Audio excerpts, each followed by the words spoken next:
ሀ ግዕዝ ሁ ካዕብ ሂ ሳልስ እያለ ስለ ትምህርት ቤቱ በደንብ አስረዳን። ሚስጥር አስወጣሽ ብዙ ጊዜ አልናገርም። መቃብር ቤት ውስጥ ነው የኖርነው ስንማር። እግዚአብሔርን አውቆ ሰው ወደ ሌላው ዓለም ቢገባ ይሻለዋል ባዶ ሆኖ ከሚገባ። ልጅ ወልዶ ለማን ነው?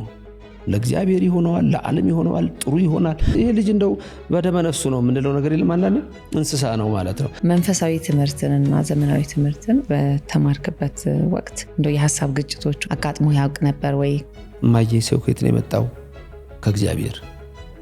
እንዴ አባዬ እኮ ከዝንጀሮ ነው አለኝ። እሱ የራሱን ዘመዶች ነግሮሃል፣ እኔ የራሴን ዘመዶች ነግሬሃለሁ። ኢየሱስ ክርስቶስ ራሱ ትምህርት ቤት ገባ ይላል።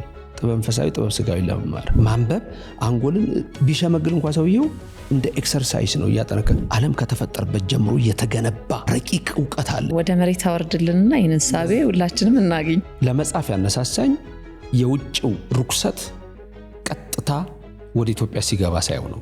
ማኒፌስት በማድረግ ቪዥዋላይዝ በማድረግ የሚመጣ ነገር የለም። ማጽዳት ከሆነ አጽድቶ ከፍ ማለት ነው።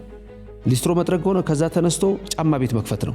አርምሞና ሜዲቴሽን ይህንንም አሁንም ደግሜ እናገራለሁ፣ ሰማይና ምድር ናቸው። ድንገት እንደምን ዋላችሁ ሲባል ማግኒፊሸንት ድንቅ ነኝ ሊል ይችላል። ሕፃኑንን በእናታችን ነው የምንደገፈው። ስናድግ ግን እኔ ራሴን አውቃለሁ ነው የምንለው። እግዚአብሔርን እንተዋለን። አሁን ሎ ኦፍ አትራክሽን ነው ሞመንት ምንድነው? አትስራ፣ ቁጭ ብለህ ቪዥዋላይዝ አድርግ፣ ማኒፌስት አድርግ፣ ከዛ ይመጣል ነው። ሰው ሲጨንቀው ሲጎልበት መሄጃ ሲያጣ ነው በእነዚህ ነገሮች የሚያዘው የሚገኘው። ይጨነቃሉ የሰማይ ወፎች? አይጨነቁም። እናንተም አትጨነቁ፣ እነሱን የመገብኩን እግዚአብሔር እናንተን ተዋችኋለሁ እንዴ ይላል። እናንተ ስለ ልብስ ነው የምትጨነቁት፣ ይህን ስጋ ማሰጣችሁ። ከልብስና ከስጋ ማ ይበልጣል? ስጋን ያለው የሰጠሁት ይህን እስከለክላችኋለሁ። መደንገጥ ጭንቅላት ውስጥ ነው። ፍርሃት ልቦና ውስጥ ነው። ራድ ሰውነት ላይ ነው የሚገለጸው። ፌሚኒዝም ስለምንለው ጽንሰ ሀሳብ እውነት የሴቶችን መብት የሚያስከብር ነው ሀሳቡ ወይስ ከወንዶች ጋር የሚያፎካክር ሀሳብ ነው የያዘው የሚለውን ደግሞ ትንሽ ቀኝት እናድርገው። የውጭው ልንገርሽ፣ ፌሚኒዝም ዋይ ጋድ ሂ ይሉሻል። ለምንድን ነው እግዚአብሔር ሂ የሚባለው? አንታይ ፓትሪያርካል ነን። የወንዶችን አስተዳደር እንቃወማለን። የሴቶች አስተዳደር መሆን አለበት ነው።